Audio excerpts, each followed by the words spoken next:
IAS institute నిర్వహిస్తున్న all India scholarship exam pass అవ్వండి. 2 years ఫీజులో 50% మాత్రమే పే చేయండి. బ్రేకింగ్ న్యూస్ చూస్తున్నాం. తిరుపతి జిల్లా చంద్రగిరిలోని రంగంపేట వద్ద ఉద్రిక్తత చోటు చేసుకుంది. ముఖ్యంగా అక్కడ మంచు మోహన్ బాబుకు సంబంధించినటువంటి కళాశాల ముందు అక్కడ మీడియా రిపోర్ట్ చేస్తుండగా ఒక్కసారిగా కళాశాలకు సంబంధించినటువంటి సిబ్బంది మీడియా మీద దాడి చేయడం జరిగింది. అక్కడ మీడియాలో ముఖ్యంగా Suman TV reporter, Tirupati reporter, అదేవిధంగా కెమెరామెన్ ఇద్దరు కూడా అక్కడ కవరేజ్ చేస్తుండగా ఒక్కసారిగా కళాశాల సిబ్బంది, కొంతమంది సెక్యూరిటీ సిబ్బంది అక్కడ చేరుకున్నారు. మీడియా ఇక్కడ కవరేజ్ చేయకూడదంటూ కూడా ఆంక్షలు విధించారు. అయితే మీడియా కెమెరామెన్ అక్కడ షూట్ చేస్తుండగా ఒక్కసారిగా కొంతమంది గూండాలు, అనుచరులు వచ్చి నేరుగా దాడి చేయడం జరిగింది. దాదాపుగా ఈ ఇద్దరి మీద 30 మంది ఒకేసారి నేరుగా దాడి చేయడం జరిగింది. ఎంత చెబుతున్నా కూడా, తాము మీడియా అని చెబుతున్నా కూడా వినిపించుకోకుండా నేరుగా 30 మంది కూడా వీరి మీద దాడి చేయడం జరిగింది. అయితే ఇప్పుడు ముఖ్యంగా ఇప్పటికే హైదరాబాద్ లో కూడా ఒక హైడ్రామా నడుస్తుంది. ముఖ్యంగా మోహన్ బాబు కుటుంబంలో కొన్ని విభేదాలు తలెత్తినటువంటి నేపథ్యంలో అక్కడ తాజాగా దీని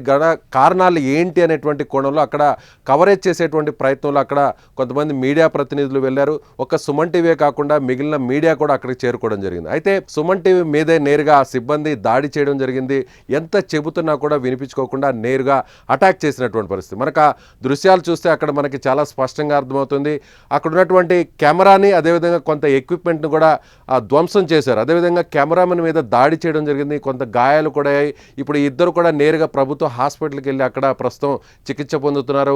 అక్కడ ఉన్నటువంటి తిరుపతి జిల్లా మీడియా మొత్తం అంతా కూడా అక్కడికి రావడం జరిగింది. ముఖ్యంగా కళాశాల సిబ్బంది, అంటే చదువు నేర్పించే చోట, విద్యాబుద్ధులు చెప్పే చోట ఈ విధంగా మీడియా మీద దాడి చేయడం ఏంటని, ముఖ్యంగా ఈ కళాశాలకు, ఈ విద్యా కేంద్రానికి చాలా మంచి పేరుందని చెప్తుంటారు. కానీ అలాంటి చోట ఇలాంటి ఘటన జరగదు. ముఖ్యంగా మీడియా మీద ఎలాంటి సంబంధం లేని, అంటే కుటుంబ వివాదాలు నడుస్తున్నటువంటి నేపథ్యంలో కవరేజ్ మాత్రమే అక్కడ ఇవ్వడానికి అక్కడ వెళ్ళడం జరిగింది.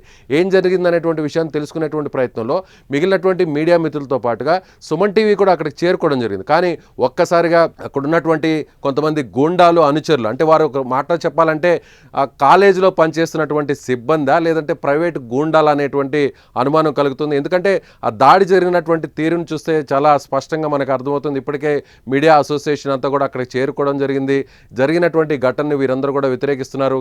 నేరుగా చంద్రగిరి పోలీస్ స్టేషన్కు సుమన్ టీవీ ప్రతినిధిని, కెమెరామెన్ని అక్కడికి తీసుకెళ్ళినటువంటి పరిస్థితి. తీసుకెళ్ళి అక్కడ నేరుగా కంప్లైంట్ ఇచ్చారు. ప్రస్తుతం అక్కడ ఉన్నటువంటి సిఐ కంప్లైంట్ కూడా రిసీవ్ చేసుకున్నారు. అదేవిధంగా ఈ విషయాన్ని స్థానికంగా ఉన్నటువంటి తిరుపతిలో ఉన్నటువంటి ఉన్నతాధికారి, జిల్లా ఎస్పీ దృష్టికి కూడా తీసుకెళ్లడం జరిగింది. కాలేజీలో ఉన్నటువంటి సీసీటీవీ ఫుటేజ్ అంతా కూడా సేకరిస్తున్నారు. బయట కాలేజీలో ఉన్నటువంటి గేటు బయట అక్కడ రిపోర్ట్ చేస్తుండగా ఒక్కసారిగా కాలేజ్ లోపల నుంచి వచ్చినటువంటి 25 మంది లేదా 30 మంది, దాదాపుగా 30 మంది వచ్చి అటాక్ చేయడం, వారి చేతిలో ఉన్నటువంటి కెమెరా, మైక్ని లాక్కోవడం, వాటిని నేలకేసి కొట్టడం, ధ్వంసం చేయడంతో పాటుగా ఆ ఇద్దరిని కూడా, రిపోర్టర్ని, కెమెరామెన్ ఇద్దరిని కూడా కళాశాల లోపలికి తీసుకువెళ్ళడం జరిగింది. అక్కడ ఇష్టానుసారం దాడి చేయడం జరిగింది, దుర్భాషలాడడం జరిగింది. ఆ తర్వాత మళ్ళీ అక్కడి నుంచి వేరొక జీపులో ఎక్కించుకొని బయటకు తీసుకెళ్లి కిడ్నాప్ చేసేటువంటి ప్రయత్నం కూడా చేశారు. కానీ అక్కడి నుంచి రిపోర్టర్, అదే ఉమాశంకర్, అదేవిధంగా కెమెరామెన్ నరసింహ ఇద్దరు కూడా చాకచక్యంగా అక్కడి నుంచి వారి నుంచి తప్పించుకొని బయటకు వచ్చేయడం జరిగింది. ఒకవేళ కిడ్నాప్ చేస్తుంటే ఏంటి పరిస్థితి అనేది ఇప్పుడు మీడియా అంతా కూడా ఆందోళన జరుగుతుంది. ముఖ్యంగా ఎస్పీ దృష్టికి కేసు వెళ్లడంతో ఖచ్చితంగా చాలా సీరియస్గా వ్యవహరిస్తాము, పూర్వాపరాలన్నింటినీ కూడా పరిశీలించి సీసీటీవీ ఫుటేజ్ని అక్కడ చెక్ చేసి ఈ దాడి చేసినటువంటి గూండాలని గుర్తిస్తామని కూడా పోలీసులు చెప్తున్నారు. ఇప్పటికే మీడియా అసోసియేషన్ అంతా కూడా ఏకమవడం జరిగింది. రేపు దీని మీద పెద్ద ఎత్తున తిరుపతిలో ఆందోళనకు సిద్ధమవుతున్నాయి మీడియా సంఘాలు.